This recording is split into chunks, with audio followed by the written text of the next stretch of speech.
السلام علیکم دوستو، میرا نام ہے اسامہ رشید اور آپ لوگ دیکھ رہے ہیں یوٹیوب چینل انفوٹیک ہب۔ کیا ایک حکمران صرف تلوار کے زور پر مشہور ہو سکتا ہے؟ آج ہم بات کریں گے ایک ایسے شخص کی جو نہ صرف ایک عظیم جنگجو تھا بلکہ علم، انصاف اور تہذیب کا محافظ بھی تھا۔ وہ حکمران جو ہندوستان پر 17 بار چڑھائی کرنے کے باوجود صرف لوٹ مار کا نعرہ نہیں لگاتا تھا بلکہ اس کا مشن تھا ایک نظام کا جو عدل اور ترقی پر مبنی ہو۔ ہم بات کر رہے ہیں محمود غزنوی کی۔ محمود غزنوی کا اصل نام یمین الدولہ محمود تھا۔ آپ کا تعلق غزنوی ڈائنسٹی سے تھا جو افغانستان کے شہر غزنی میں موجود تھی۔ محمود کی پیدائش 971 عیسوی میں ہوئی۔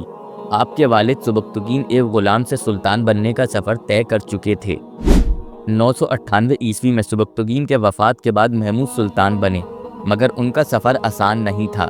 انہوں نے اپنے ہی بھائی اسماعیل سے ٹکرار کے بعد حکومت حاصل کی تھی۔ یہ لڑائی صرف طاقت کے لیے نہیں تھی بلکہ ایک نظام اور انصاف کا سلسلہ برقرار رکھنے کے لیے تھی۔ محمود کا ماننا تھا کہ حکومت کا مقصد صرف راج کرنا نہیں ہے بلکہ لوگوں کے لیے عدل اور ترقی کا سفر طے کرنا ہے۔ محمود غزنوی کا سب سے زیادہ مشہور کارنامہ ان کا ہندوستان پر حملہ کرنا تھا۔ انہوں نے اپنی زندگی میں 17 بار ہندوستان پر چڑھائی کی، مگر ان کا مقصد صرف لوٹ مار نہیں تھا۔ محمود ان جنگوں کے ذریعے ہندو راجاؤں اور مندروں کو توڑ کر ایک مسلم حکومت کی بنیاد رکھنا چاہتے تھے۔ ایک مشہور واقعہ ہے جو ان کا سومنات کے حوالے سے ہے۔ سومنات کا مندر ہندوستان کا سب سے امیر اور مقدس مندروں میں سے ایک تھا۔ محمود نے یہ مندر فتح کرنے کے بعد وہاں کے سارے مورتیوں کو توڑ دیا اور جو سونا اس مندر سے نکلا اس کو اپنے ملک کی ترقی کے لیے استعمال کیا۔ یہ جنگ ان کی اسٹریٹجک پلاننگ اور ملٹری جینیس کی مثال تھی۔ محمود صرف ایک جنگجو نہیں تھے بلکہ ایک انصاف پسند حکمران بھی تھے۔ انہوں نے اپنے ملک میں عدل اور ترقی کا سلسلہ برقرار رکھا۔ غزنی کو انہوں نے ایک علمی اور تہذیبی مرکز بنایا تھا۔ وہاں کی لائبریریز، مدارس اور مسجد ان کے علمی لگاؤ کا ثبوت ہیں۔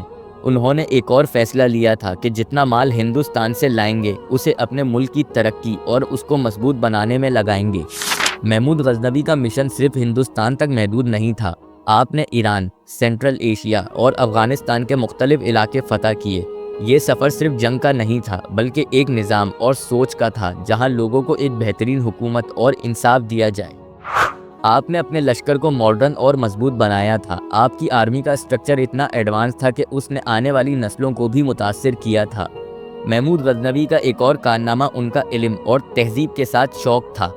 انہوں نے اپنے دربار میں البیرونی جیسے اسکالرز کو جگہ دی۔ البیرونی نے محمود کے وقت میں ہی کتاب الہند لکھی جو ہندوستان کا کلچر، سائنس اور جغرافی پر ایک بہترین کتاب تھی۔ آپ کا ویژن تھا کہ ایک ملک صرف جنگوں سے نہیں بلکہ علم اور تہذیب کے ذریعے مضبوط ہوتا ہے۔ اس لیے آپ نے لائبریریز اور مدارس بھی بنوائے جو آج بھی اسلامک سویلائزیشن کا حصہ ہیں۔ محمود غزنوی صرف ایک فاتح نہیں تھے بلکہ ایک سوچ، ایک مشن اور ایک انسپریشن تھے۔